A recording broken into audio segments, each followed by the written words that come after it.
Hello, everyone. We're going to talk about the body detoxification needs after explant surgery, but also we want to look into what happened prior to the explant surgery. So we have here one of the leading experts in the US, Dr. Randall Feingold. He is the co-founder of New York Breast Reconstruction and Aesthetic Plastic Surgery. First of all, good evening, Dr. Feingold. Thank you, Leora. So let's look into the challenges that women have after breast implants and then surgery. Why do we need to create a detoxification program to heal the body faster? So instead of just limiting it to detoxification, I just want to start by pointing out that I have many patients that come in fatigued, stressed, inflamed prior to surgery. And then I have patients that seem particularly fatigued or stressed after surgery. And the thing that's in common with all of them is some degree of inflammatory excess and even nutritional depletion. Because when your anxiety levels are higher, when you're fighting inflammation, when your body is trying to heal a process or fight an infection or some invader to the body, it's burning through energy stores, and it requires certain components in order to function properly. So I think we have to prepare the body for surgery, particularly when we're in a fatigue state, and we may need help with the healing process. Part of it is restoring the building blocks that allow us to heal. Part of it may be assisting the body removing various toxins or waste products that are related to inflammation or infection. So I want to continue that thread of thought. We created that program because there are so many toxins, chemicals, and potential pathogens, viruses, also mold, that women with breast implants are exposed more than, I would say, the general population. Well, if you're going into battle, you need to have ammunition. And one of the key components for our body's systems to function properly is proper nutrition to provide us with certain building blocks. Now, you might say, well, I eat a good diet or I take a multivitamin. Yeah. And that's good. You should do that. You should get fresh air also. You shouldn't be smoking. There's a lot of common sense when you're trying to heal an illness or recover from surgery.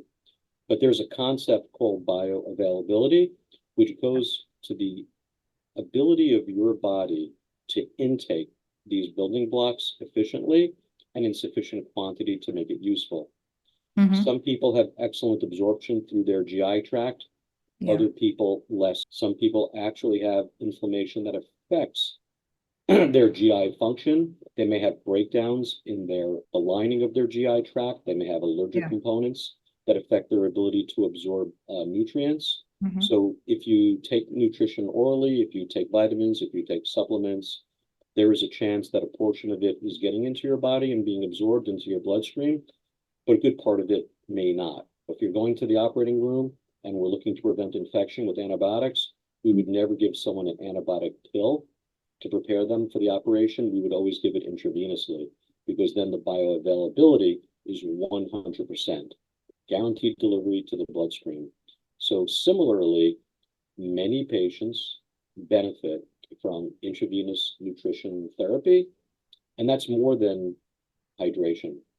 It goes to vitamin B complexes, which are important in many processes, including building your blood cells. Vitamin C, very important for wound healing and collagen synthesis. A whole host of minerals, calcium, zinc, selenium, major antioxidants like glutathione. Yeah.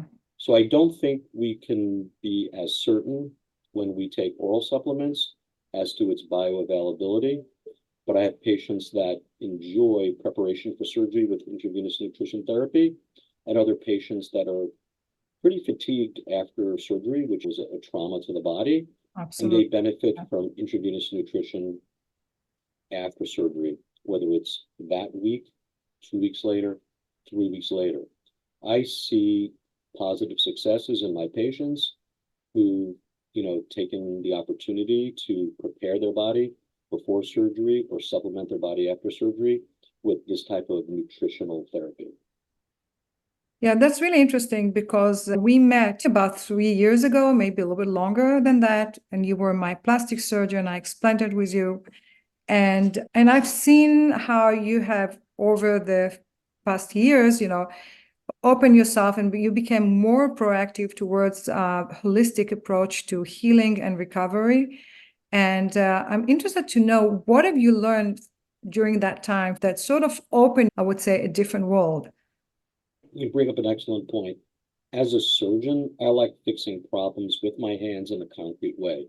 I need to see evidence and quickly that what I'm doing changes the outcome for my patients.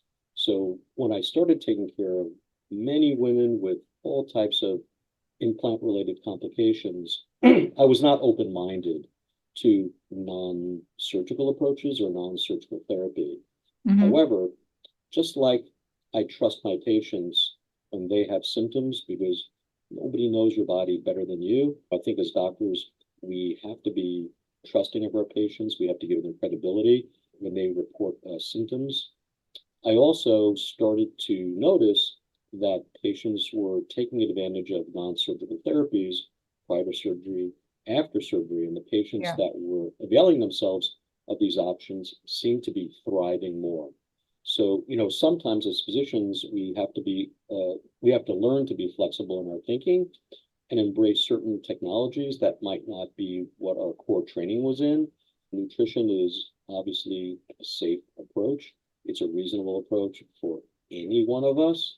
And I'm not saying that everybody should hang a bag of IV fluid with nutrients in it as part of their annual routine or monthly routine.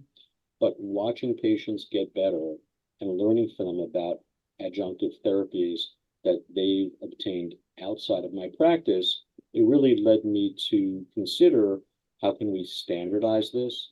How can we be sure it's safe? Compose various therapies with different mixtures of vitamins, supplements, antioxidants, whether it's for pre-surgery, after surgery, inflammatory states. And we obtain the nutrient products from compounding pharmacies. We keep it locked up in a medical refrigerator.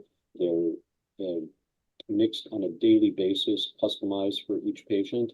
As they're used, we discard them if they're not used within a very limited time frame to make sure their potency is there.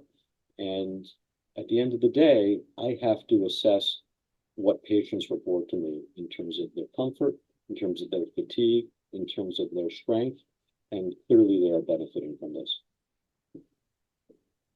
What is your experience with the role of creating a support group such as the one that you have, where women are gathering together in a very safe, private platform? They can share, whether it's on the feed or on private chat rooms, their concerns, the problem, get good advice. What is your observation and how does that help healing? Support groups for women with breast implant illness or breast implant complications is not a particularly novel idea. In our practice, we've had support groups for women recovering from breast mastectomies, breast cancer, reconstruction. Yeah. And long ago, it was obvious that women have a particular skill at supporting each other and that there's tremendous value in learning from other women's experiences. Yeah. And when women have a safe place to have conversations, and they can share their symptoms, they can get validation in terms of what they're feeling so that they can have the courage to seek medical care and discuss their symptoms without a feeling that they're going to be dismissed. When they can hear women's experiences going through surgery and the recovery period, I don't govern what people say. There's really no restrictions and no control on my part. I think support groups are fantastic, and they're a really important element in providing women's care. So I'm going to link that support group. It's a private support group. So our student in that particular platform course will be able to join in. I want to thank you, Dr. Feingold, for sharing with us all this amazing information. And we'll see you soon. Thank you, Laura. Thank you for bringing this information to many women out there that I know will appreciate it. Thank you so much. Good night. Good night. Bye-bye.